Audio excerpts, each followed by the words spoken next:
hand. Huh. Yeah, use that shit, bro. So we're running a little late.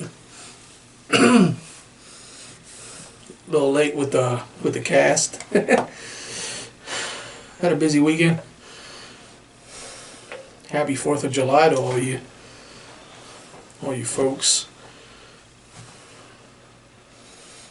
Hope you guys had a good 4th. We got sunburned. I didn't get sunburned. We caught a little bit of sun. Yeah, good time. Yeah, got to watch the kids freaking lose their minds with the fireworks, and had that one firework come in danger close. Yeah. Poor guy. Yeah. So, but for the most part, freaking, we had a pretty decent time.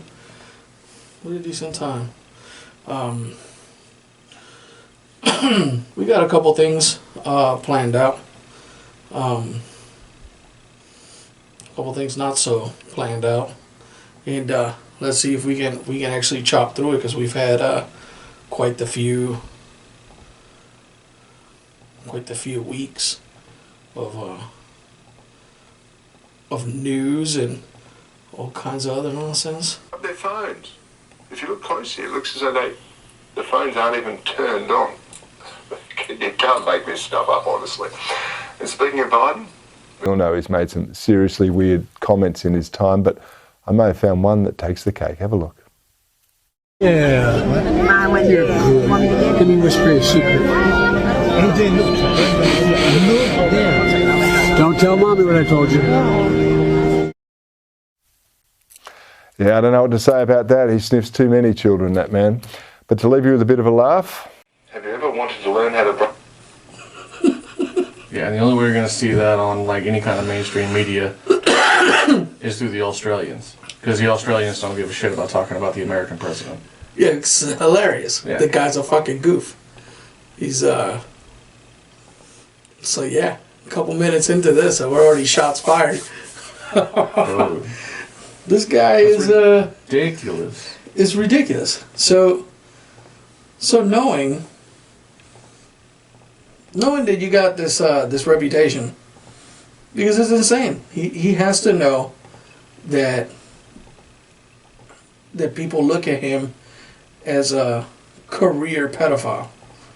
Like he's been a pedo his whole life. So knowing that, why would you continue to carry on with behavior that paints you as exactly what people are saying that you are? Why does he keep sniffing kids, man? Fucking years into this now. He's still sniffing kids. He's so comfortable doing it. He's just like, It's just natural for him. It's like, This is how he is. It's not okay. it's And just. that's the thing. Like earlier, all the shots of him sniffing kids were like distance shots, where you could argue reasonably that maybe he wasn't sniffing the kid. Maybe he was just giving a kid a kiss on the fucking head or something like that, being an old man. No. Can't even explain nothing away now. It's like he's blatantly sniffing. It's like I was telling you. If I was in the White House press corps, I'd ask that useless, non-contributing zero, Karine Jean-Pierre, who's a professional and not answering anything. Right. I'd ask her, knowing that there are certain things that old people did back 20, 30 years ago that was okay, that's since fallen out of fashion. Kind of like, being, grandpas and grandmas and whatever, they're pretty handsy, And for those of you guys that are in your mid-30s, 40s, you remember grandmas and grandpas are handsy with everybody, especially if they're friends of yours or friends of the family. I mean, it's just the way it is. That was the cover up in the beginning. So I'd ask her, knowing this, And knowing the bad publicity that's come out of that behavior that he has continued to carry, why does he continue his relentless attraction for sniffing children? Why? You know, brings you bad press every single time. There's so many things out there that point to him being a pedo. Yeah. Anywhere from what you said, his freaking own kid calling Pedo Joe. Hunter calling Pedo Joe and some kind of either writing or something. His daughter's diary that came out, but it didn't necessarily come out, but excerpts of it come out about how he freaking showered with her and all this other stuff, and it got weird. And I mean, there's plenty of history that points at this dude. Yeah, He's a fucking pedophile. Yeah, he's a fucking pedophile. And here we go. Like just a couple weeks ago, he was pulled away from grabbing that soldier's kid. Remember, he was in that stage. Yeah. And he went adrenochrome, and you know, or whatever. And that staffer had to kind of like, hey, but you know, just hey, this way. But he had the hands outstretched already, baby. You know, bro, what's wrong with this fucking guy? So you and I both served in positions of public trust.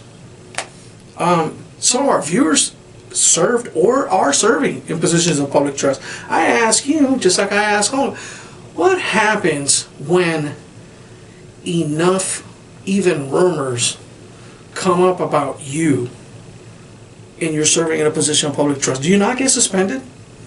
Pending investigation. Pending an investigation, do you not? Does your service to the public cease for a period of time until it's cleared that you could continue to do that safely? Or you need to be removed from that position. Not safely for you, but safely for the public. For the public, yeah. If you're a cop with a reputation of touching kids, do you think you're still going to be a cop?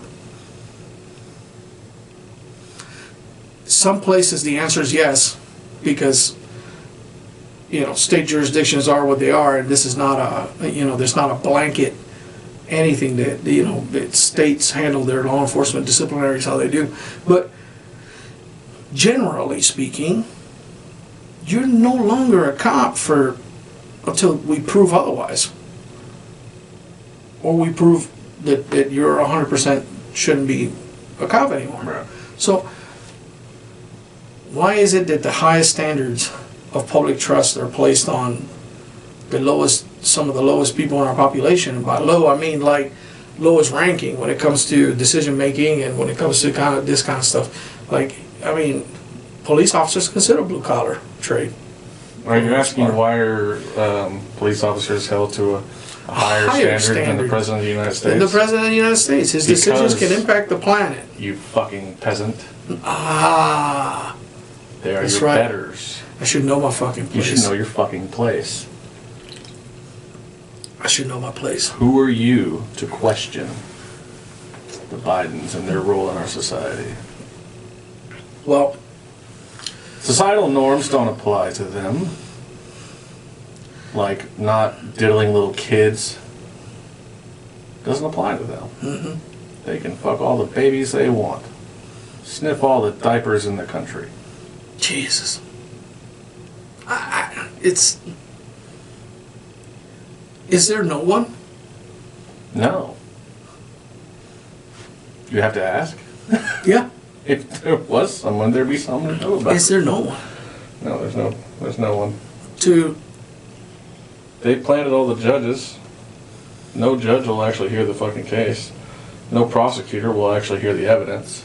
No cop will actually search for it. Not a chance. They're too connected. They're too wealthy. They are above the law. Mm-hmm. They always have been. They always will be. You, however, are not. You are not. You better fucking pay attention. And know your place. I'm telling you. This is it's disconcerting. You know, I mean, like It's it's heartbreaking. Heartbreaking. It's a and that leads me into the you know the current fight that we've been having for decades on gun control. So you will not have the days of an organized uprising without the backing of the military into overthrowing a tyrannical government are over. Those days are, for all intents and purposes, without the backing of a military that makes it, you know, something that'll make it lawful. Even though it's in all of our oaths that we've taken, oath of offices, oath of enlistments, our oath explicitly is supposed to back us when we stand up against this kind of stuff. But standing up against this crazy government is illegal. It's been, by all intents and purposes, made illegal. And the thing is that I can't look at it any other way as illegal, because for one, you're not gonna have whoever takes the first shot better be ready to fall, and they're gonna fall hard, and nobody's gonna follow. And that's the thing, you're gonna be by yourself, sitting there looking silly. So I don't advocate that kind of behavior anyways, but just to put things into perspective, they can't stop the one guy from losing his cookies. Stop him? No. But They can't stop the one dude from losing his one marbles. guy losing his marbles is meaningless. Yeah, but sometimes one guy is all it takes. And the thing is that's one of the reasons why the gun debate is still an ongoing thing. They know they're not going to get, unless they do some major thing, they're not going to get the population to just pick up their weapons and freaking march against them. That's not going to happen. But what they want us to do is make sure that they can actually stop the one dude from losing his marbles. You know, they can't do that if everybody got guns, because now they don't know who's got what. So gun registration is super important, and that's what they're trying to angle towards. That's the lesser of two evils. We can't take 400 million guns away. That's fine. Let's see if we can get them registered. At least we know who's who. Yeah, who has what. And who has what. And an argument has been made by other people, like, well, you know, Second Amendment says, you know, right to bear arms, you know, shall not be infringed, and all this other stuff. Well, what about voter rights? What about that? It's just there is no argument that compares to the argument of the Second Amendment. It just doesn't. So, but it's in a different league, and you can talk about how registering helps and stuff like that. I believe, if I'm not mistaken, let me say that you're oh, wrong video. So we have people, you know, we just had a guy pass away not too long ago in DC, as a matter of fact. He wasn't a friend of mine, but I mean, he was an acquaintance of mine. Interpreter, escaped the Taliban. He was 31 years old. Nazrat Ahmad Yar, 31, father of 4. I served. My work was critical. Ads. So, moved from Afghanistan to Pennsylvania. Was doing rideshare, Washington, D.C. 4 kids tried to carjack him. He got out of the vehicle, got shot by one of the teens, and they were caught on camera and whatnot. I don't know what their status is, if they've been arrested or not, because this just happened the 6th of this month.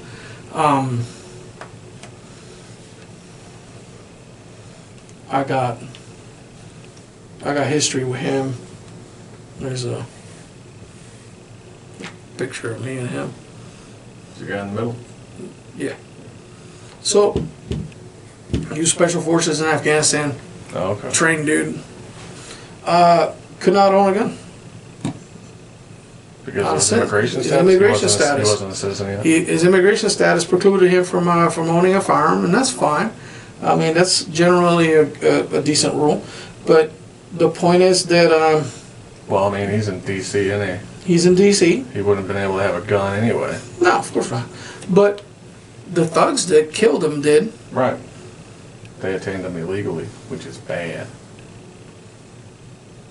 So, again, right back to the same argument. Like, Or they obtained them legally and possessed them for illegal purposes. yeah, either I mean, way. Either way. I mean, people are law abiding until they're not. Right. So it's one of those things that you can keep trying to put the lid on that pressure cooker, and it's not gonna solve anything. But in any case, that's I'm still not entirely sure where it was found. I think I heard first it was found in like the White House library, then I heard it was found in the West Wing, the office areas of the White House. The actual working area, not the tourist area. Like place that only staffers go and people that live and work in the White House. They're the only ones that go in those spaces. Nobody knows whose cocaine it was, and nobody ever will know. Of course not. Because who are you to question? because the cameras are not for us to scrutinize. Nope. They are not for public consumption. So every fucking square inch of that place is recorded, right? From what I understand, Right? Anywhere that the president would go, because everything that he says inside that building is record, right? For the most part. from what I understand. So, Not anymore. Not when there's cocaine involved. oh no, of course not. No, they get first dibs on smashing the hard drives with hammers and all that bullshit. Yeah, but so it's irrelevant of who the cocaine belongs to. It doesn't really matter whether it's a Right. staffer, whether it's Hunter, whether it's anything. It doesn't freaking matter whose cocaine it is. Great politician once said, "At this point, what does it matter?"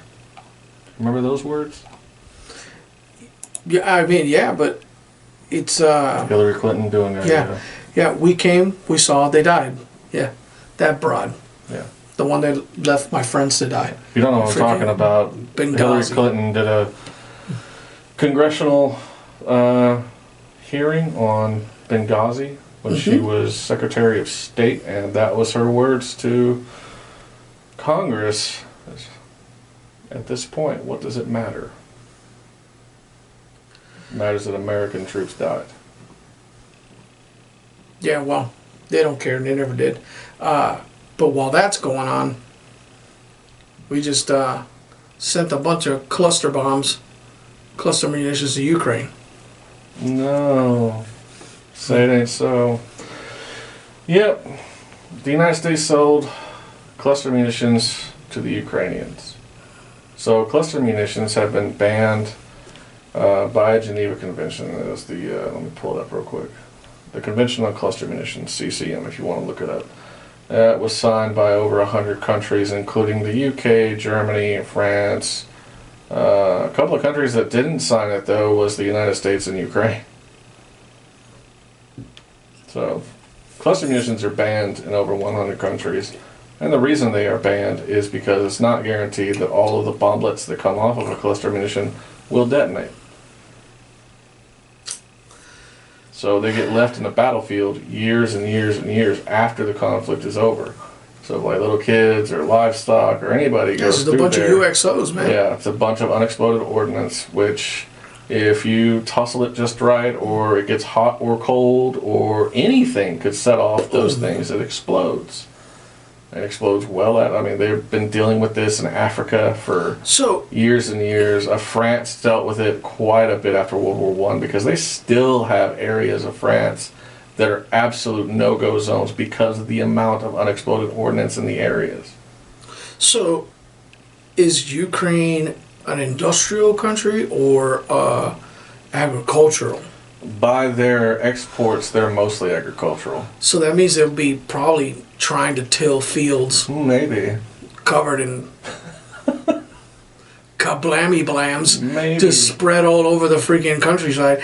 I don't know. All right, so apparently the Russians utilized some cluster munitions at some point, so we're playing the tit for tat.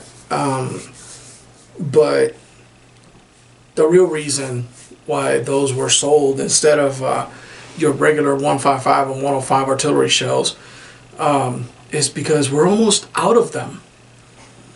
Are we that Yeah. low on Yeah. 155 rounds? Yeah, we're buying them from South Korea now because we're so low. We can manufacture can't keep up. They've depleted their stocks, man. They're using them like that? Yeah. Are they missing a lot? Well, they're using Warsaw Pact tactics Yeah. Which is saturation. Saturation. instead of precision. Yeah. So for you guys that don't understand, we covered it a couple podcasts ago about saturation artillery as opposed to precision artillery, which is the Western doctrine.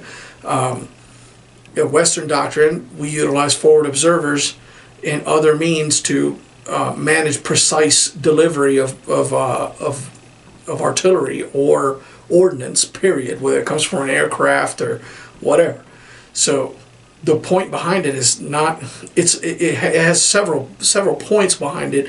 One of them being we want to kill what's actually a threat Yeah. and end that. And not damage and not- anything else. Try not to. there is a significant byproduct to that type of precision, and that's the collateral damage. We get to minimize that, so that is a plus for hearts and minds and all that, which the government never cared about, but it's just a byproduct. However, Makes things easier in the makes long things run. easier in the long run, because now the city that you liberated Still can standing. be reoccupied. It's still standing. Can be reoccupied. You can. Your method of destroying the enemy It's wasn't like- flattening the city. Yeah, it's like me and my boys. We took over a barber shop in southern Iraq. That guy was back at his shop when we were done fighting. You know, minus a couple barber brushes here and there. But yeah, it's and that's the point of precision munitions. Now, cluster munitions are area denial Yes. munitions. They're just like minefields. They're hastily placed. And that's the thing. There is a type of cluster munition that is an instant minefield. An instant minefield. There's some And that's that exactly are. why it's designed like that. It's designed to not explode when it hits the ground. Some It's of them designed are to be a not. minefield. Yeah, but I So believe those are airdropped into the bomblet ones. there are different types. but, But anything that anything any that's munition cluster that like munition. breaks up into other munitions is a cluster munition. it's a They've cluster been munition. banned by hundreds of over 100 countries. Yeah, so And I agree with that ban. You shouldn't. 123 countries to be exact. Oh really? They can be 123. launched from aircraft, drones, and packed into missiles used to They can be target launched manned anywhere, yeah. machines, artillery, and artillery strikes. The dual-purpose and improved conventional munitions that Biden administration on July 7th formally agreed to Kyiv as part of the $800 million military assistance package, and the 42nd authorized since Russia's February 2022 invasion, will come from a 3 million round stockpile idling since the U.S. Army began phasing them out in 2016. So they've been chilling in the U.S. since the ban, and we didn't know what to do with them. Now we're just sending them to Kyiv. Yay! Each canister contains 88 bomblets with a lethal range of about 107 square feet, depending on the height that they are released. The bomblets can be shaped to target tanks or armored vehicles, or timed to explode closely to the ground to unleash a storm of shrapnel that'll turn trenches into killing zones. Determined a 2019 study by the British think tank, the Royal United Services Institute. So, and that is exactly what Ukraine needs the cluster munitions to do, to rout out the Russians from minefield-molded trenches on its counteroffensive to drive Putin's forces from his territory. So, apparently some of these some of these military fronts had devolved into trench warfare. So That's been going on for it's a been while. going on for a while. Yeah. They've been entrenching themselves, and that's been a thing. So that's to be expected from those kind of countries and the warfare they like to engage in. So trench warfare, and yeah, For sure. For the last couple of months, French have been rioting a lot. A lot more than usual. From what I understand, I could be completely wrong. It started because of the president of France, Macron. What's his name? So, President Macron. Emmanuel Macron. Macron. Whatever. President of France. He made some changes to laws concerning retirement age. Like I said, could be go wrong on that, could be a lot more involved than that, but that's how they started a couple of months ago. Recently, though, a kid was killed by French police, a 17-year-old.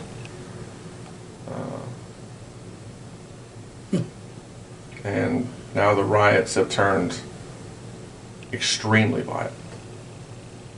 I believe that there has been one, I can't find the news article about it just because I think Google is actually pressing it, like they're subduing it, I don't know. Mm-hmm. But I believe that there was one government official that's been killed by rioters or by something that happened. Either he was killed or somebody threatened to kill him and actually tried to do it and wasn't successful. So either one.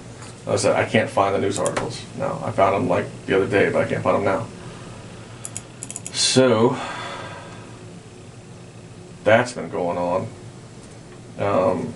There have been rumors that I've seen online about the protesters trying to get in with the military and get around the police, because the police are the ones that are rounding them up and arresting them. I mean, they arrested like 700 in a day, 700 of these rioters, and it's not looking good. The kid that was killed was Nahel Merzouk. I can't pronounce Middle Eastern names very well. What's the name? Show it to me. That.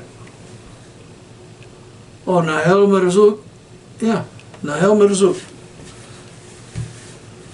Michael Sparks mentioned. Yeah, he was the 17-year-old that was killed. Yeah, Nahel Merzouk. He's an immigrant apparently. Yeah. So, depending on what article you read or what opinion piece you read, the riots because of this young man's death are either because of civil unrest and mistrust of the government, or because of mass immigrant influx into France. Those are the two different sides that I'm seeing post articles. And they give different opinions. But, yeah. The place is burning to the ground. It is. It has been for some time. Yeah, it's. I believe the police has been smashing that place pretty hard too. Like they've been cracking down on some of these. Didn't Black Lives Matter did some weird protest over there? Like their chapter of BLM. I honestly have no idea. I haven't seen Black Lives Matter. I haven't seen their involvement. Yeah, I thought that's what I have read. I had read something to that effect. Golly.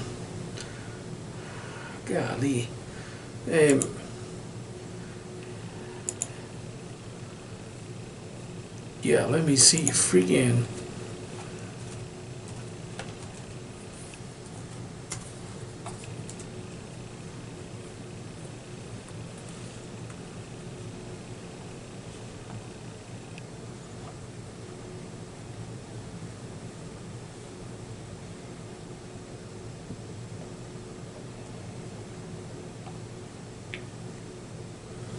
Yeah, I mean, I saw it on YouTube.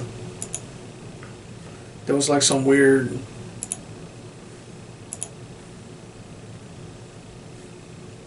BLM protest with French police.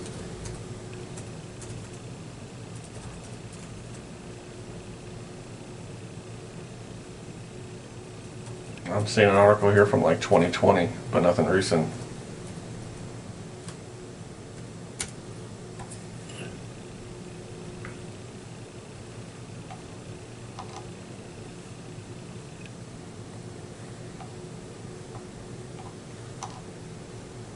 Yeah. So it went from the riots and protests being supposedly motivated by the president of France moving the retirement age from like 62 to 64 to riots against police brutality. And now we have France on fire, or at least Paris. 40,000 officers on the ground. Mm-hmm. And it's been pretty bloody.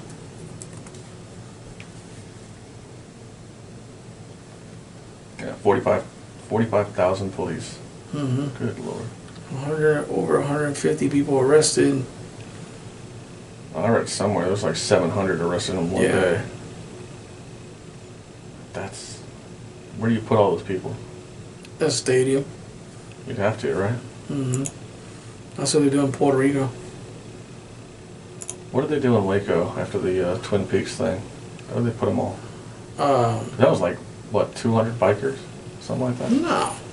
No, it couldn't have been. But they brought them all to, I believe it was McLennan County Jail, and then they spread them out. Well, they had them in other buildings, Yeah, but they just processed them in and then punched them out to different facilities probably. Yeah. all over Central Texas. So Yeah. awaiting prosecution. They didn't keep them together. They put them in Milan, they put them in Coryell, they put them in freaking Bell, Yeah. they put them in Travis, and Burnett. Harris, Burnett, and Pear County, put them all over. So That's a lot of damn people. that stuff was going to go RICO for a while there. It was going to go federal and whatever. I don't know what happened with that Twin Peaks stuff, but that was kind of. I mean, in Puerto Rico, what I've seen is like hundreds and hundreds of. They had like a huge sting operation. They brought in about over 100 police officers that were corrupt, and they put them in a stadium. So while they processed them, so yeah, it's not that's not strange to see. But in other news, kind of a little bit lighthearted, but at the same time kind of alarming. So number one box office movie for a while there, for the last few days, I think it got overtaken finally, but since release July 4th, Sound of Freedom, with Jim Caviezel and Eduardo Verastegi. Mira Sorvino's in it, several other actors, but it's apparently a movie that's talking about the trafficking of children across the southern border, and you got some history about that movie, didn't you? No, I was looking up the before we hit record. I was looking up the distribution, and the history on this movie really kind of struck me. Because I heard about this movie, a couple weeks ago, about around the time and then you sent me the link to it, and what I want to know is why this, what's so touchy about this topic right. when it comes to that movie? What nerve did he touch with this production that caused Yeah, Disney to shelve it? yeah. So completed in 2018. This has been going on for a minute. Distribution deal was made with 20th Century Fox. The studio was bought by Walt Disney Company, which shelved the film. I'm reading this off the Wikipedia page. filmmakers reportedly spent years trying to get the distribution rights back from Disney and take it to theaters. So this movie has been done since 2018. It's 5 years ago. Yeah. And they shelved the movie. They had to contact another studio, Angel Studios. They got in contact with a bunch of investors, got a bunch of money pulled up. Released it on July 4th of this year, so just a couple days ago.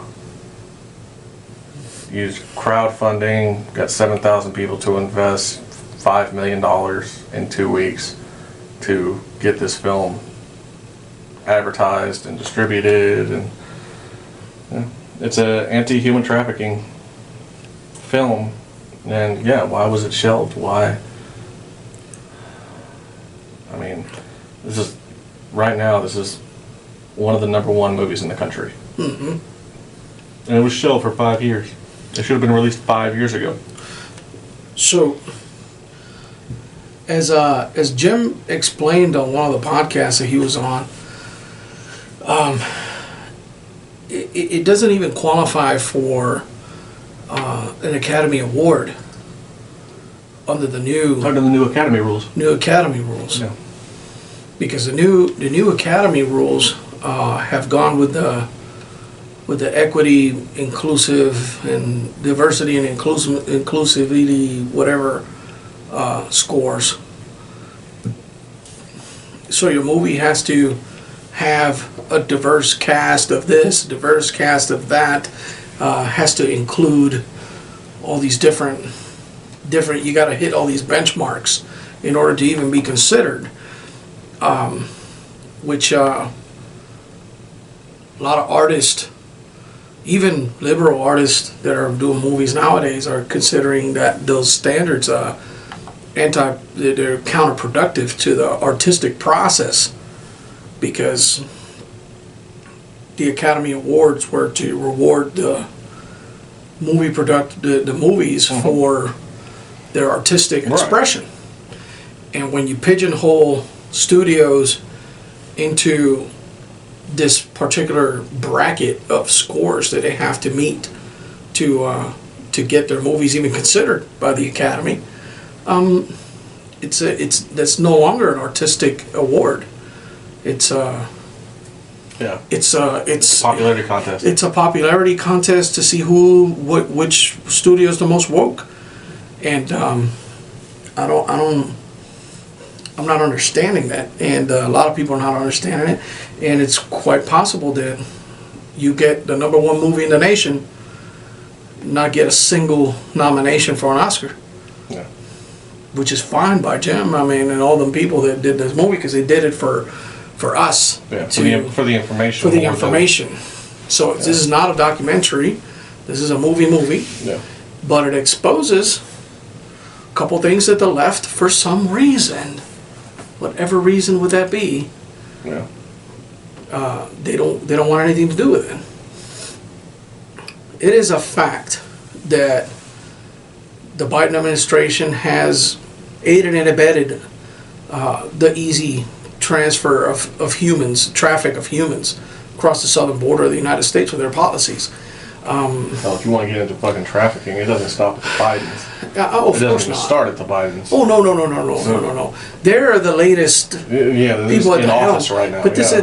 this has been going on for a long time. Yeah. This went on during the Trump era. This went on before that, and before that, and Obama, before Bush, that. Clinton. There's no one administration that you can go, Right. because the matter of fact is that speaking equal across the board, to straddle both sides of the fence, both liberal and Republican and conservative alike, the southern border of the United States is just incredibly difficult to secure.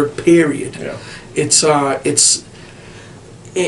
But aside from the laws that are already in place to prevent human trafficking, there's not a whole lot you can do other than to continue to fund these departments to do the investigations that rescue these kids. And kids have been rescued under the Biden administration. So it's just that bad policies at the border has created a symptom Right. that has assisted another subsector of the criminality. Human trafficking, specifically child trafficking, has overtaken just about every black market thing that's out there. Right.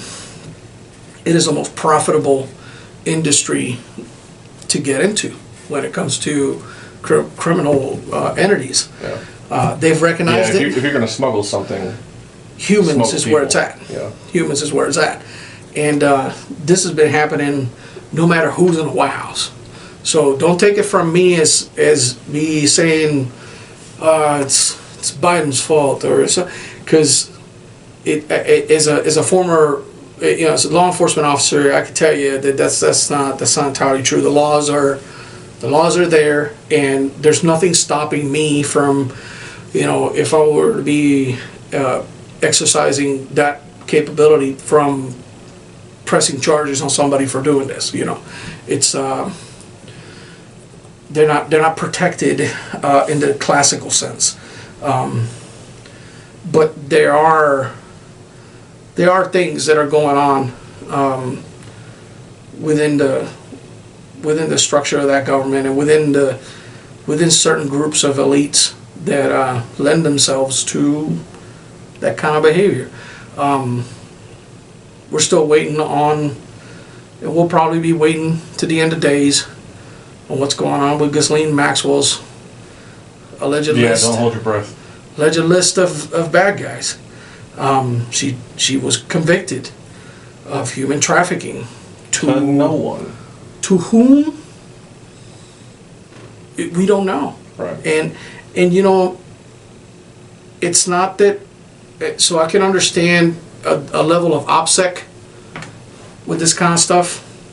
So if she did squeal a list, I can understand how law enforcement entities may want to keep that on the hush-hush while they investigate, while they push things forward.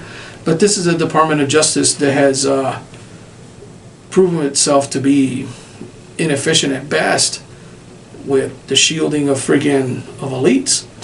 You know what I mean? And if this list continues if this list is full of to-do people, Yeah. it's that's why people want to see it. We want to, who are these people? They were purchasing kids. Yeah. And what does Ghislaine Maxwell know? What does she know? Why has she been convicted of what exactly? To whom? Trafficking of people to who? We want to know who, because we now know that the Justice Department withheld information that could have brought charges on Hunter Biden for his misgivings with the tax code a lot sooner than normal, but they held on to those charges until the statute of limitations expired. Right. When you got a Justice Department that does that, gives a misdemeanor charges basically to a man who not only lied on his weapons application, but threw the gun away. Because Secret Service, that's the news that's out there. Secret Service had to go in the trash cans to find it. So he threw the gun in the trash can. So, Yeah. So there's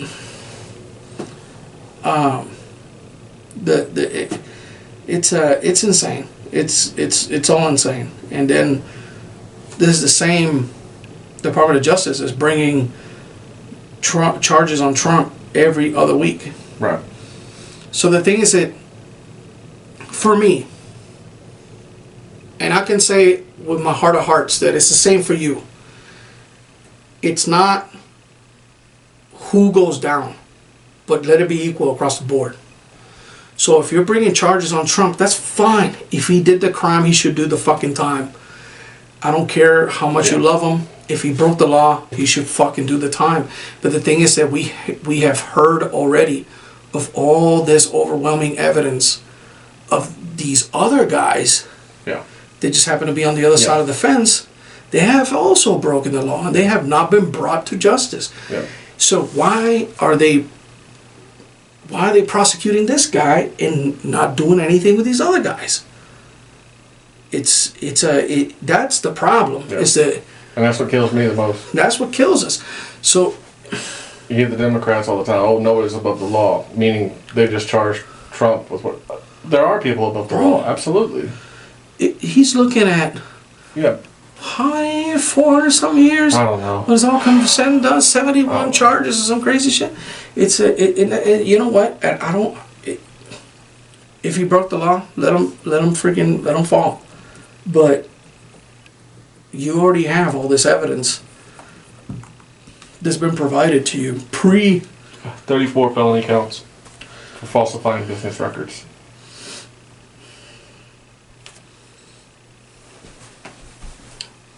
That's And what you he's been got- charged with so far. You got recorded conversations of recorded evidence of Joe Biden committing quid pro quo on Yeah. live television. You got his son threatening freaking Chinese business people to do his bidding, Yeah. or he's gonna tell his dad. It's amazing the cover up they do too. That It's- thing with it's in Biden, public. Biden in front of a camera describing quid pro quo. Get rid of that prosecutor, or you're not getting a couple $1 billion. It's already been allocated to you by the Congress.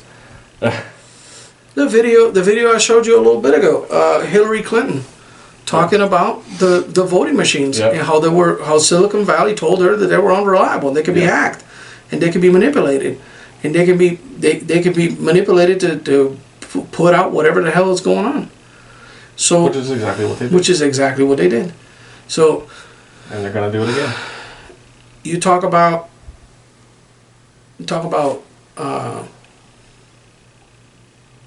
it's the proof is in the pudding. You got the guy who apparently won 81 million votes. He can't get 10,000 people to like his post on Twitter. On Twitter. Yeah. How's that possible?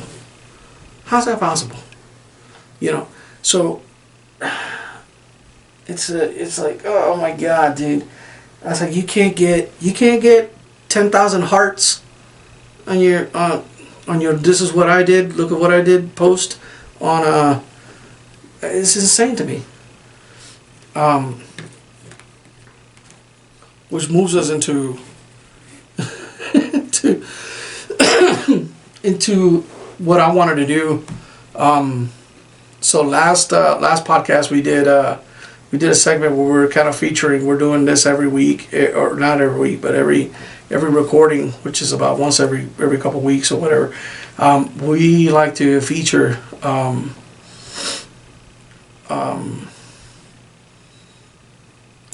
a politician, either elected or appointed, somebody that's making decisions. Making decisions on our behalf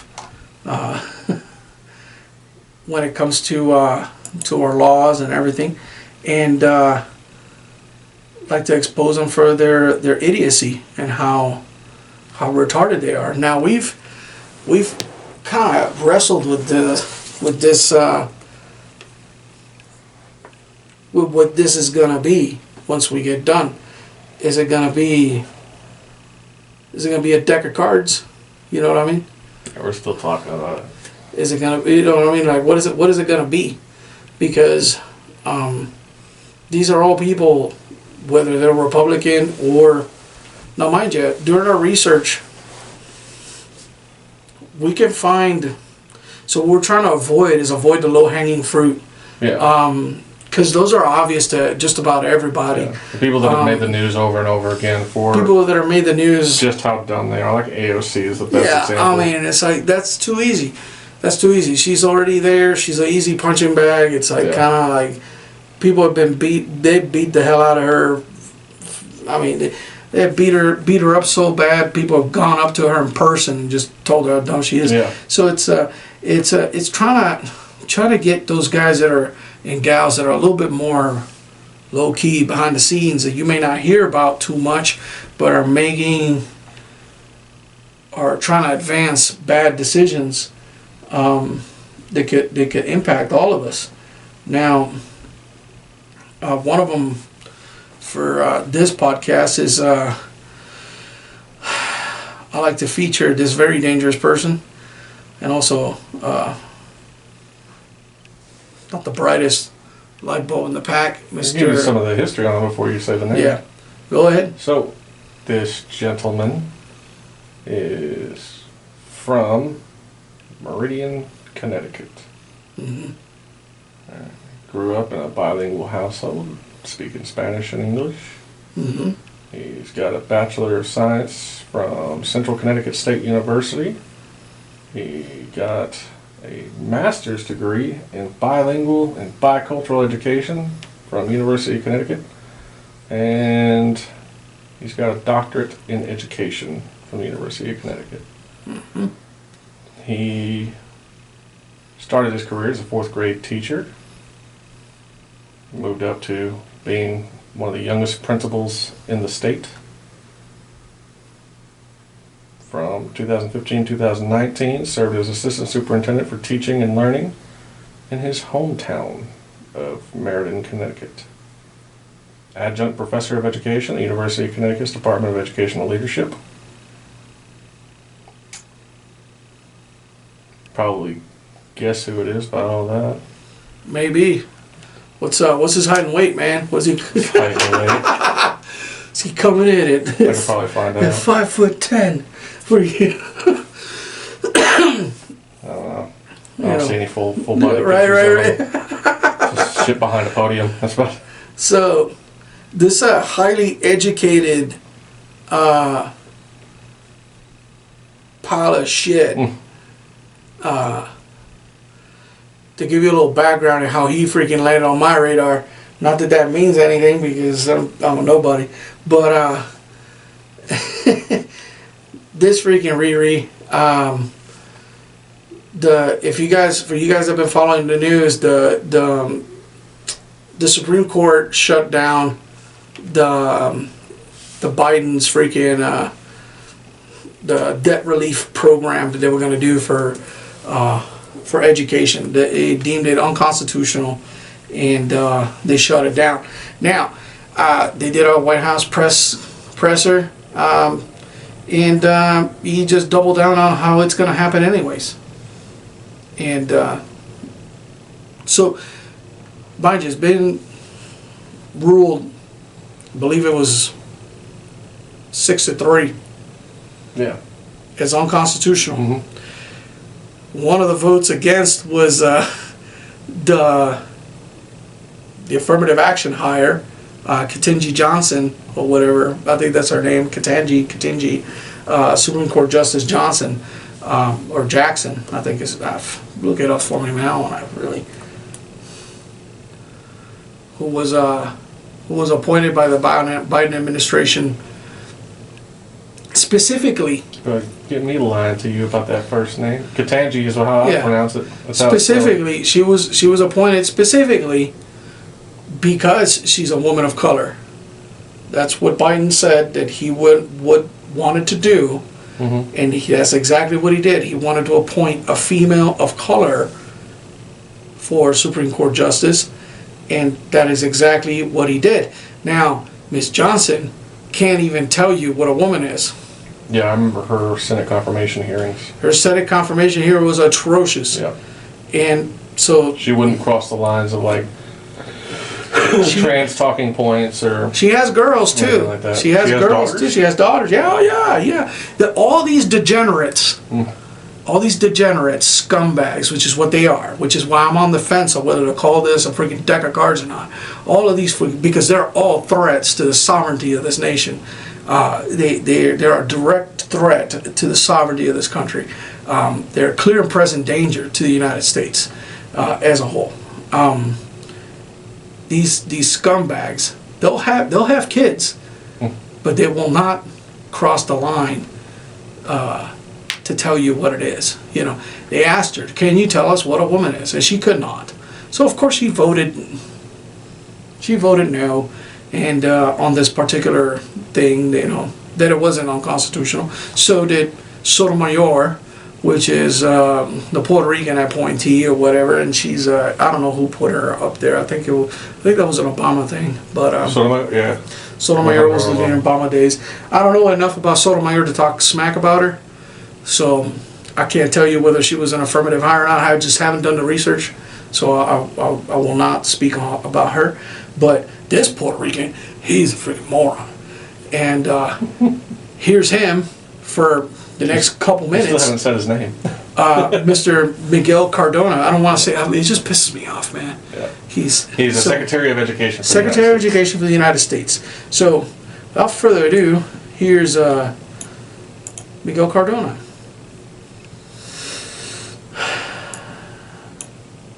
Just so everybody else knows, I haven't watched this video that he's about to play.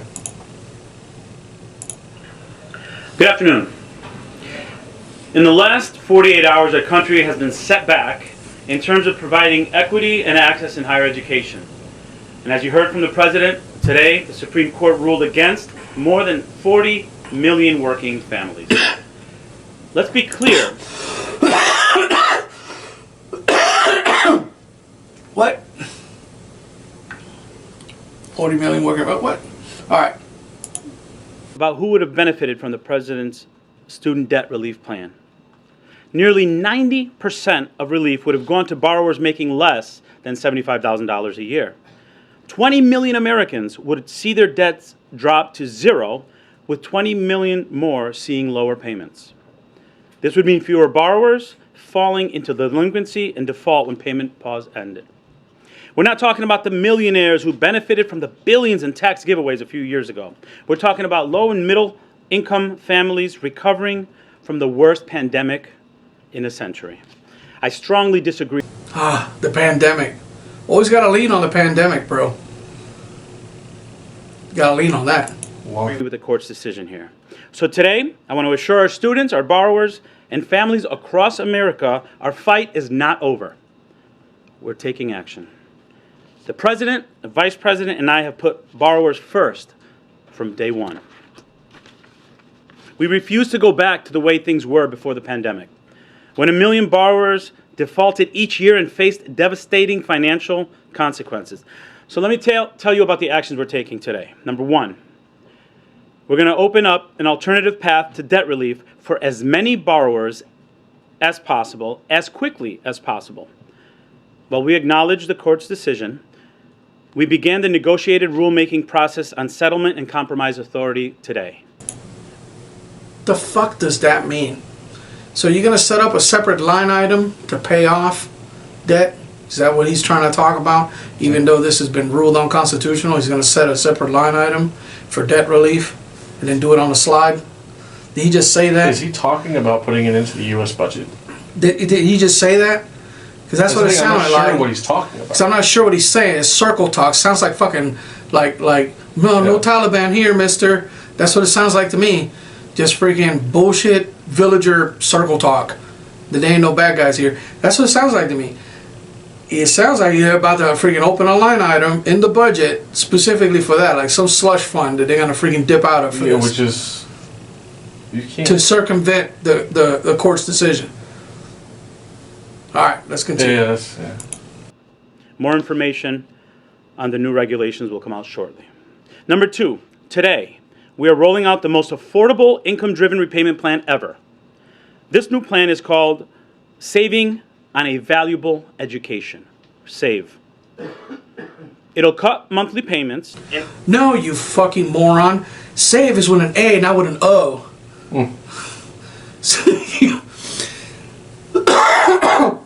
That spells solve. Yeah. Saving on a valuable education. That's solve, not save. But if you remove the of and just keep the A. But if we tell you whatever the hell I want to tell you that it means, then you believe that that's what I'm telling you that it means. He's changing the language. This is Secretary of Education can't spell save. Yeah. All right. In half for all undergraduate loans. It'll cut payments to $0 for millions of people making less than $33,000 a year. All other borrowers will save at least $1,000 per year. This plan will stop runaway interest, and it's not going to require you to pay more than you can afford. And number three, as the President mentioned, we're creating an on-ramp for repayment for up to 1 year for those who need it. This means, although interest will accrue starting September 1st and payments are due starting in October, we'll help borrowers who are struggling to make payments avoid harsh financial consequences such as delinquencies and wage garnishments. Borrowers who can make payments should. Again, I disagree with today's decision from the Supreme Court. So is this debt relief or debt consolidate? What the hell is he talking about? So He already said, like, what did he say? 40 million families are not going to have to pay, or 20 million aren't going to have to pay, or it was going to affect that, but who gets the biggest benefit off of this? People making 30-something K or below, which is all students. if they So just graduated. Yeah, yeah, this is most all of them anyway. this is all students. So the thing is that the biggest impact of this was created by the Biden administration, anyways, because they were predicated on passing this from the get-go. Yeah. So they put a moratorium. You campaigned on it. So yeah, so they put a moratorium. Campaign. Yeah, so yeah, well, I mean, from his Yeah. basement. So they put a moratorium on a lot of these payments, and basically kept pushing them to the right in the calendar, pushing them to the right, pushing them to the right, Right. and because of the scamdemic, and then what happened was that the people that were making payments stopped making payments, and they could have continued to make payments interest-free because they're at a full stop. But a lot of people didn't. Yeah, They just stopped altogether because they're anticipating yeah. That. this thing to be Canceled. expunged. Canceled debt. So why am I paying this debt? So it was misleading. Why am I paying this debt that's gonna get canceled? So a lot of sensible people were like, I'm just gonna wait to see what happens. Well, they missed a window of almost a year where they could have made significant cuts to their debt, and now it's back on again. So now they're gonna have to start making payments. So he's talking about a gentle moratorium, that's the on-ramp effect to get you back up to speed into making payments again. He also ends this thing by saying, if you can make payments, still make them, which means that we don't fucking know if this is gonna fly or not. So keep making your payments. This is circle talk. It is. Bunch of gobbledygook bullshit.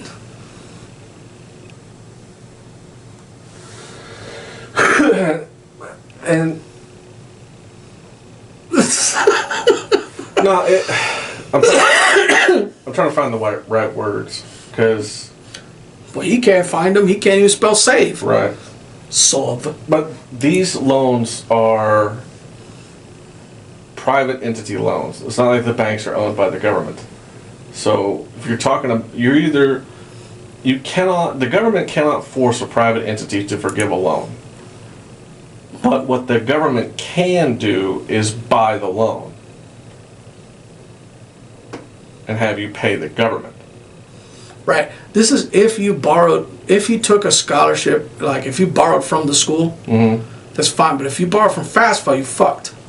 So Well, FAFSA is not a borrowing program. But you know, it's a grant. what I mean. Like it's a Yeah, grant. yeah. So if you took money from the government, then you're fucking screwed. So mind you, it's the only debt that you can't bankruptcy for. This is confusing as shit, though. I mean, this doesn't make sense even on a base level. It doesn't.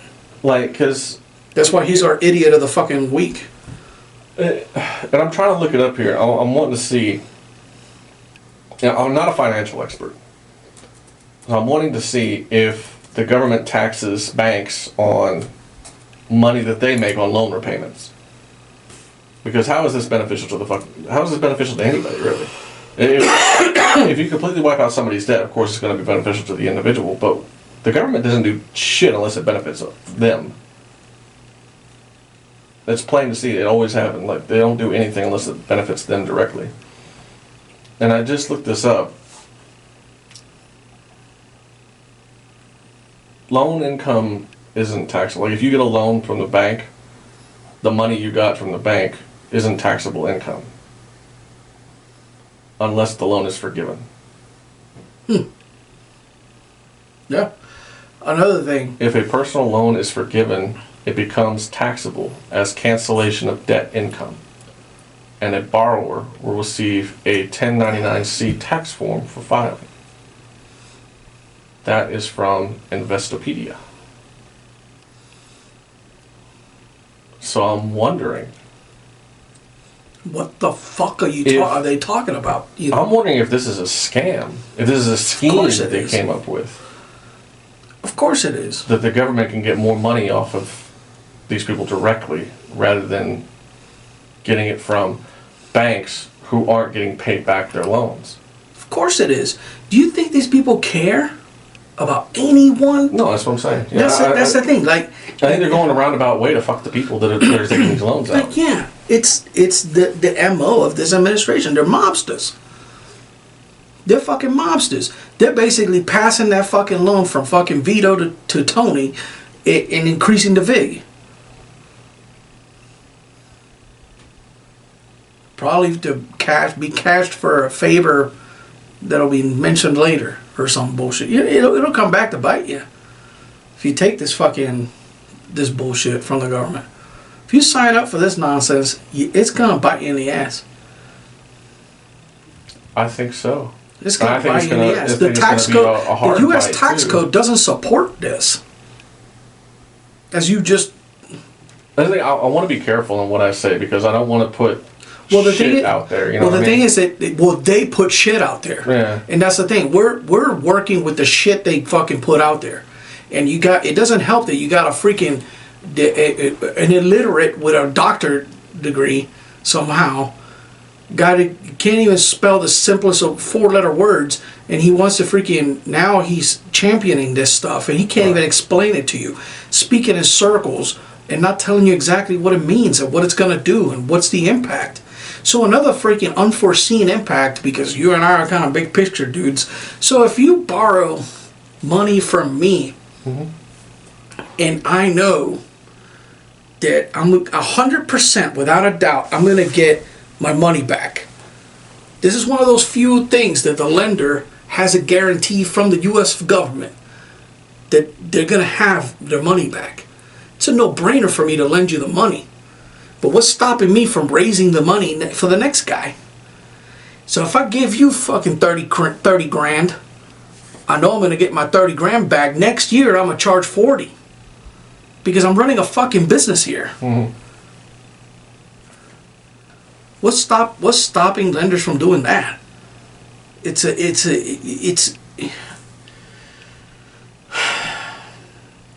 gonna increase the cost of education exponentially by the tens of thousands of dollars. It's gonna make it that much more difficult for people to get that degree, which is why people are fighting the affirmative action strike that just happened now, because it was the only thing that the left had to kind of hang over the pores. That, hey, if you're black, if you're Hispanic, you can get it for free. You get it for free. You got to get these whiteys out of here, because it's all been an anti-white agenda. It's all been geared towards freaking eradicating and pushing away. Remember, Biden said the biggest threat to national security was white supremacy, is what he said. Yeah. So these are the devil's in the details, and the devil's working with these guys in the White House. This is crazy.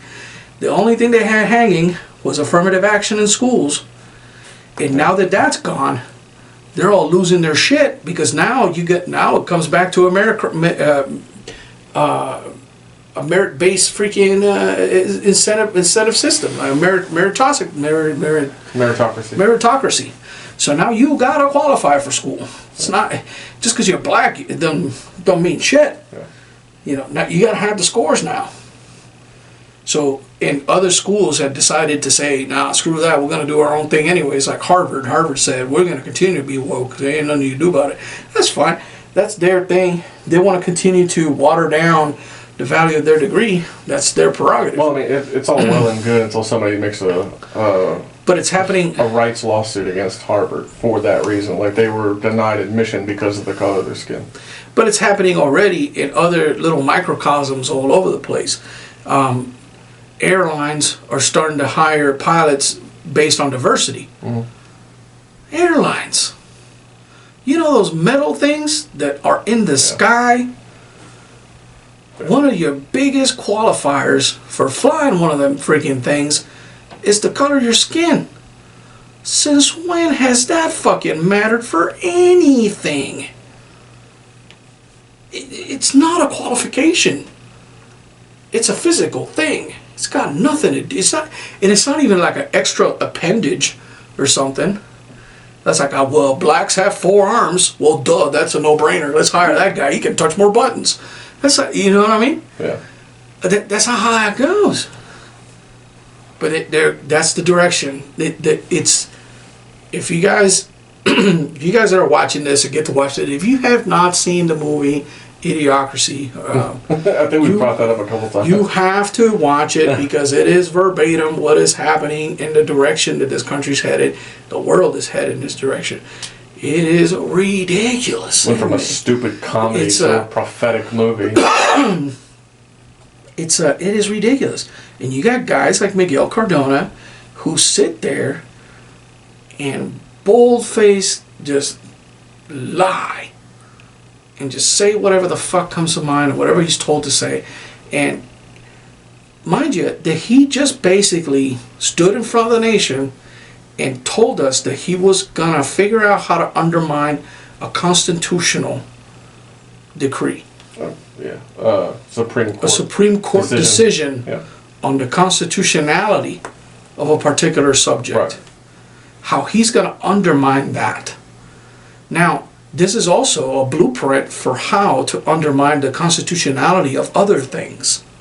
So if they're successful with this, what other things in this test pilot program that they've created can circumvent? So it's been the constant search. Well, it's been the constant search of every party, anyways, of how to get around this document of ours. Yeah.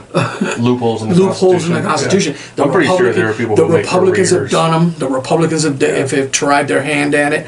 The Democrats. The problem with the Democrats will tell you that they're doing it because they're that dumb, and they think you're that stupid. So they'll tell you this There's is plenty of people voting for him, so there are people out there that are really sure as hell ain't stupid. 81 million. No, not a fucking chance. Sure as hell ain't 81 million. So I tell you, so that's our guy for the week. There. I'm gonna do some research on that. I'll probably bring it up the next time Mr. Miguel Cardona. next time we record. There's plenty of videos of him saying dumb shit in front of Congress. He's testified in front of the House Appropriations Committee on budgetary issues. He's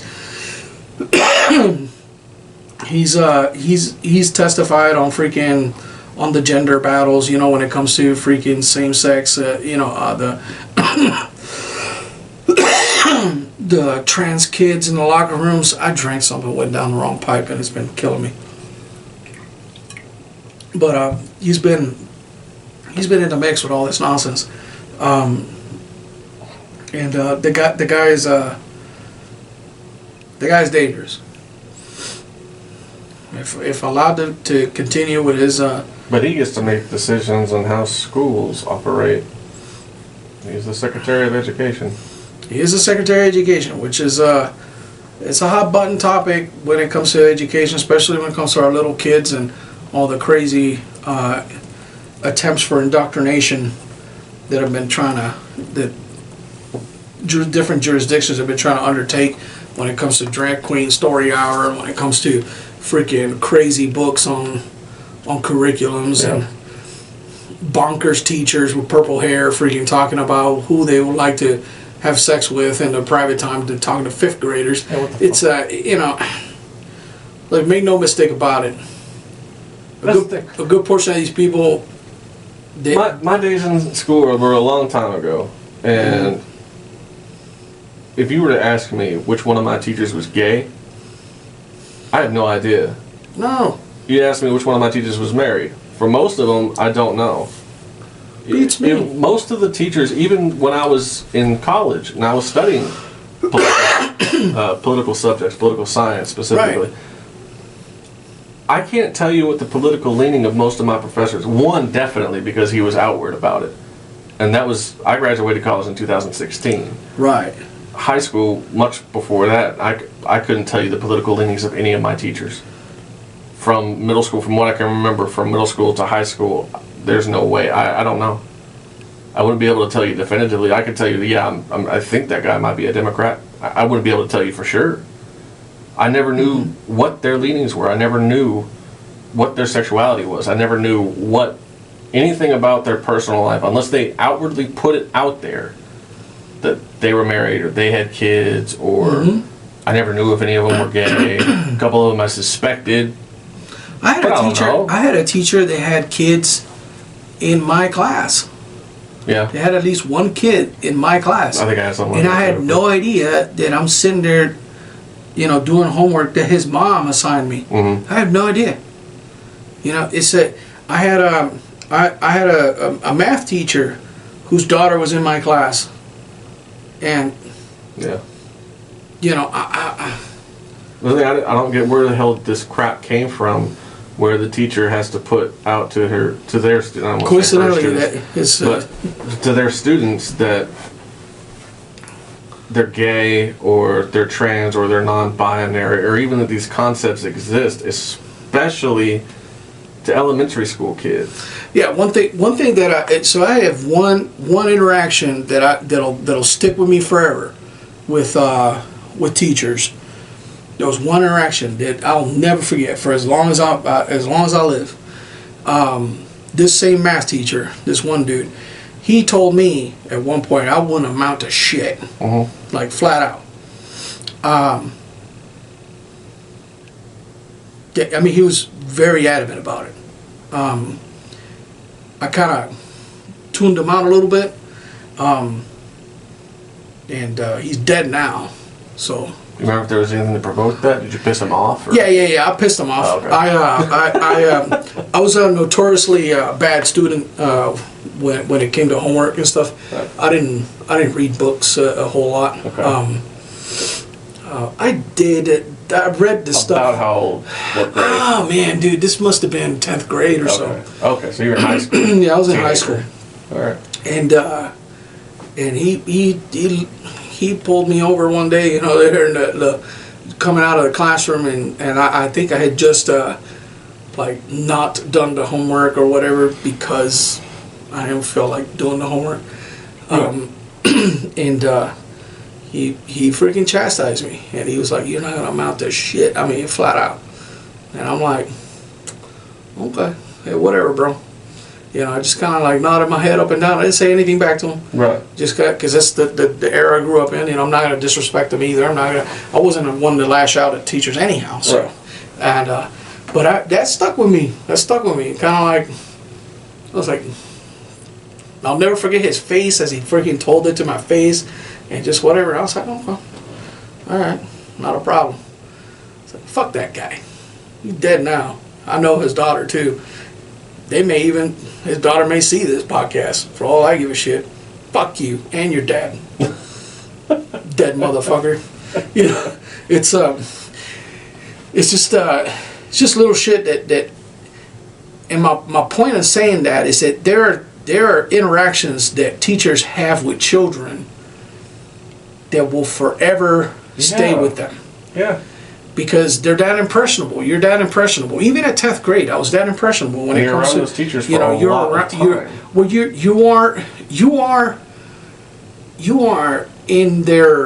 You are a vessel for the teachings that they're going to put in you, right? You sit in their domain.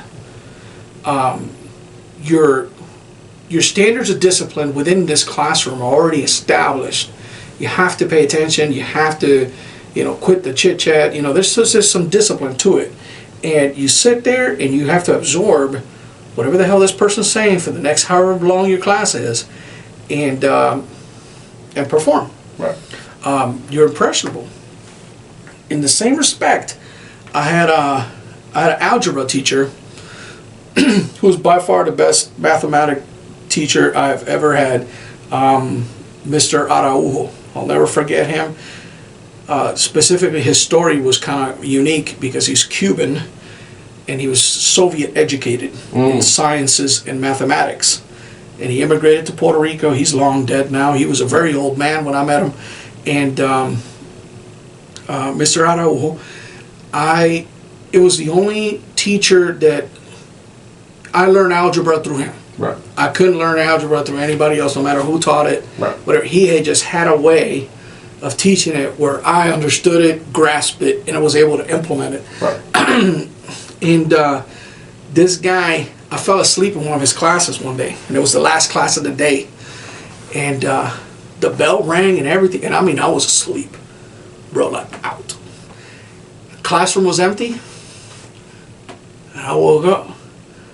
There was nobody there, except for Mr. Aru, who was sitting across from me at his desk, freaking doing stuff. It was like, you're up. Okay, all right. Well, you can go. And yeah, we talked. He talked to my parents and everything and whatever. It became somewhat of a thing, but it wasn't so much of a thing where it broke the relationship I had with him as from teacher to student. But it brought my parents into the conversation and just kind of like, hey, this dude needs to get his act together. But you have these interactions, and teachers are that important. They're that important to education, and they're that important to the development of children. And when you got scumbags like this that are not only violating the public trust, but willingly, knowingly, recklessly violating the Constitution of the United States, saying that he's going to violate the Constitution of the United States, that is literally telling me the equivalent to me. Because I'm a black and white guy, it's a very little gray in my way of thinking. It's the equivalent of you telling me, Saturday, I'm going to rob that bank. Yeah, because he's already put dates on it. He's talking about September. This is going to be implemented. Yeah, you told me, it's like telling me Saturday, that bank, I'm going to rob it. Yeah. Okay, so what's being done? Nothing. What's going to be done? Nothing. I looked at some of the other YouTube videos, just the titles of them. I didn't watch the videos. But apparently he gets torn apart quite a bit in Congress. Yes. Whenever he testifies, he gets ripped apart. I have hours of video on this dude just being just like a slow flying bomber plane over Berlin during the height. Just just getting slaughtered. He is a moron. And he's a useful idiot. Useful idiot. They need him. They need him to be that idiot. And He's got the resume to fill the position, and he's a body in that spot. And he is more than willing. Just like that one. Remember that nuclear waste kid that keeps stealing baggage? You're talking about the freaking Pennywise.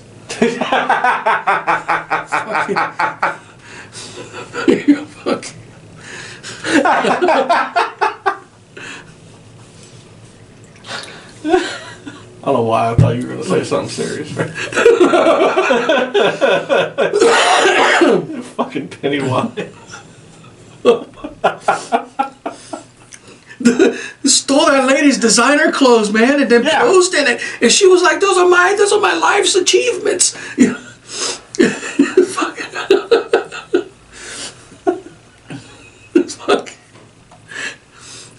He looked crazy. Look, I'm all for it. Dude, if you're a dude that wants to dress like a girl, man. What was that guy's name? Sam Britton. Sam Britton. Yeah. Pennywise. Hey, he looks just like that motherfucker. He does. You know he's into kids? Probably not. Man. Probably not the sewer thing, but you know. But given this administration, what the hell's going on with politics and all this other shit today, he probably is into fucking kids. He's definitely a kleptomaniac. Yeah, definitely a klepto. So Jesus, and a really bad one at that. Like, oh my god, dude, he wore he was wearing the stolen shit, the stolen fucking merchandise. He put it on. That lady identified it by video. She was like, "Oh wait, that's my life's work." You know, this nasty motherfucker puts lipstick in his mustache. Yes, he has a mustache. Yes. Because of course he does. You know what I mean? Like, I don't want to put this picture up on this fucking video. Well, this son of a bitch is wearing a red gown at a fucking some kind of gala or ball or something. But yeah, he's bald as shit with like red lipstick in his fucking mustache. Look at this. Yeah. Yeah, look like you've just been drinking Kool-Aid all day and just eating red popsicles or some bullshit. You know, have some class, man. Goddamn. Class? No, sir, you're demanding too much there. I am. It's no, you can't have class if you're gonna be this depraved. You don't I have expect class. more of bitches. This is crazy. I mean, This bitch. you fucking like goddamn fucking Dr. Xavier and Yeah. goddamn fucking Bozo the Clown had a kid, and he Oh my god. wearing some freaking lady's fucking property. Yeah. Fully knowing. I mean, dude, you landed. You took a flight with no check-in luggage. What are you doing in the carousels? Grabbing whatever the fuck he wants, yeah. So, it's banana. It's in the cameras. Well, the whole reason I brought this cat up is because he has the resume to fill that position that he was filling, and he's a body in the slot. He really does have the qualifications to do what he was doing. Same thing for Cardona. Same thing for Cardona. That's what I'm saying. He has the resume to fill that spot. Of course. Of course, which is that much more infuriating because you know he can do it the right way. On Pennywise. That was good.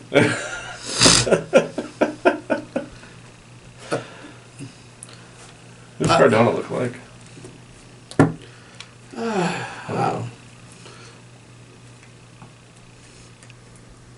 Figure out something. What a fucking cheese dick. I don't know. Cardona look like that. Like that guy Battalion that you know is gonna snitch. You know what I mean? I was just thinking that he looks like an obscure person that I'm aware of. I don't know if anybody else is aware of him. I don't even remember his name right now. It's Jesus something. I think he's a Puerto Rican dude as well. He used to run a church. He's dead now. But he ran a church. He was claiming to be the second coming of Christ. But of course, you know. Why wouldn't he be?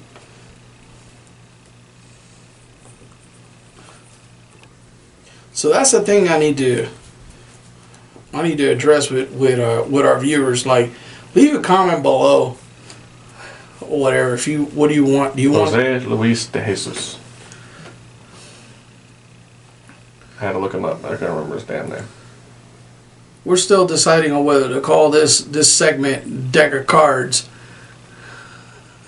Yeah, because I like it, but I can understand if you understand the connotations, what the deck of cards is and was to us, and to people like us. I think most of our subscribers are veterans or related to veterans. If you're familiar with the deck of cards, if you were in Iraq, when did they stop issuing that? I don't know, Yeah, but there's mine. yeah, that's the Ace of Spades. That's what I'm saying. Well, that's what the deck of cards look like. The deck of cards was issued to every soldier that I know of. Every soldier that went into Iraq. I'm gonna say up until like 2008 probably. I don't know, but it is a high value target list, and it was distributed to soldiers so that every soldier would know what these people look like, what their names are. And it has a translation of their name into Arabic, so you could use that card to question civilians on the streets. Have you seen this person? Do you know where they at? Do you know anything about them? We had it in our pockets, and it's a deck of cards. It's a playing deck. It's a full deck of cards. So it's 52 people. But yeah, it's a high value target list. It included Saddam Hussein, Uday Hussein, Qusay Hussein, all the members of the Ba'ath Party. All the big ones. All the big members of the Ba'ath Party. And a few other people. And those are people that the United States wanted captured. Right. So, like, there's Uday. Yeah. Chemical Ali in there. Oh, of course. I don't remember his name, his real name. I just know him by Chemical Ali. Saddam Hussein, the Ace of Spades, yeah. So, And and there's more. It's a whole mess of them. the suit and number of the card will also be used to identify the person, especially over open channels. That's why we've got the Ten of Hearts here. Yeah, Instead of saying his name over the radio, they just say the Ten of Hearts. exactly. So we caught quite a few of these, but yeah, it's one of those things like we wanted to kind of highlight these freaking members of the government the governmental structure that are just a threat to our constitutional republic. It's guys that are willingly Circumventing and undermining. circumventing and undermining the Supreme Court of the United States, telling you how they're going to basically go around the Constitution and do whatever the hell they want anyways. I deemed them worthy of a spot in a deck of cards because this is not just the deck of cards we used in Iraq had different connotations, and I'm not encouraging by no means anybody to use this as the same, but it should be prioritized how much threat these people pose depending on their actions and their position. And we're probably going to make this a regular part of our Probably make it a regular recording. one. So this is going to be an ever-changing and growing list. So every time we record, we're going to do at least one person. Another We'll probably reason, stick to one just so we can do the research a little bit better. yeah. Another reason I like the deck of cards is because the governmental structure is utilizing the deck of cards is very similar to ours. So there is a Secretary of Education and Sciences in this deck of cards. So it's up to them to stay out of the list. I mean, of the deck of cards, it's up to them. Just uphold the values, uphold the Constitution, stop sniffing kids, stop trying to freaking indoctrinate children, stop trying to do all these crazy freaking nonsense things that make no sense to anybody but you. Yeah. You know, it's follow the oath for the love of Christ. It's not that difficult, man. Like, you see how hard these guys are working to not be legit. They're working double time. So hard to not be legit people. It's crazy. But I think that'll close it up for this week. And if you guys like and subscribe, hit us up on YouTube and leave us comments. We read the comments. And yeah. So impromptu. Yeah, you might notice some adjustment in the video that we've got going on right now. That's because when we started recording this show, it was around 6 o'clock in the evening, and we wrapped it up around 8:30. And we were talking about the movie Sound of Freedom, reading some of the information on the Wikipedia page and stuff, and wondering what it's all about, why it's controversial. Well, we found out. As after we wrapped up the video, checked the local theater and saw that they still had a showing at 10 p.m. Bought a couple tickets, went and saw it. We just got done watching it. Holy shit. Now, yeah, we see why the movie has a controversy behind it, and see why it's outperforming some of the Hollywood major production movies. Because there's more people that care about life Yeah. and liberty and children than the latter. Unfortunately, those degenerates have a lot of the artistic power. They hold the technological power. They hold all these positions where they're able to manipulate social media, and the arts. Yeah. To make you see what they want you to see. This movie exposes it exposes anybody and everybody, not by name, but by deed. Yeah. Anybody and everybody that you have ever seen in Hollywood that fails to act on this stuff is culpable. Don't want to give away any spoilers here. Please go watch the movie. It is Go watch the movie. To watch. It's There are availabilities to get free tickets to the movies. If you Yeah. can't afford a ticket and you know us, so reach out and I'll buy you a ticket. I have so let me see what the so you guys can go.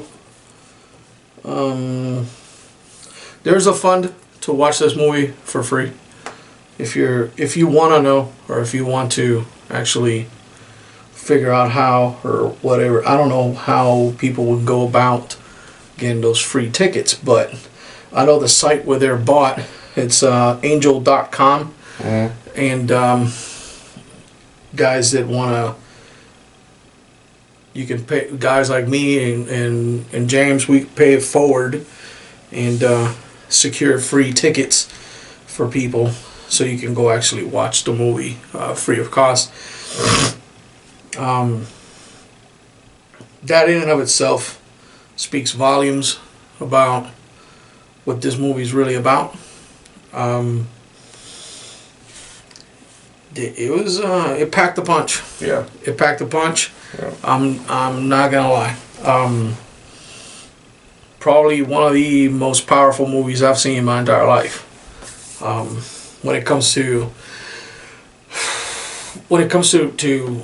life altering content, like just The social problems. just the movies. social problem stuff that's actually, because there's movies that are impactful that you go like, man, that was an amazing, like, I don't know, like some of the Lord of the Rings, some of these other movies and whatever, but they're fantasy. They don't touch you in a personal level. It's not something that you'll never ride a griffin or whatever. This disconnect with reality. This is It will makes the movie a lot different. this movie is based on a real story. It's based on real people. based on real people, based on a real story, and wow, man, it was It's well worth the watch.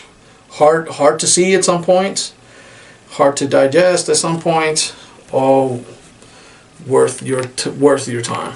And If you're on the fence about going to see it, go see it. go see it, support these folks, and what they stand for. It's all good. It's all for the good of mankind. It's oh man, like, I don't know, man, like, Yeah. We wanted to record a short reaction to the movie that we just watched. Like I said, I'm not trying to give away any spoilers, but really encourage you to go watch the movie. If you're on the fence about it, or you've been just wondering about it, you just heard about it because it's a popular talking thing on Facebook or any other social media or on the news in general. Yeah, go see it, and once you see it, you'll see why we're talking about it the way we are, why we did a little special recording after we were already done recording our regular show. so I'll the other thing I'll do is I'll put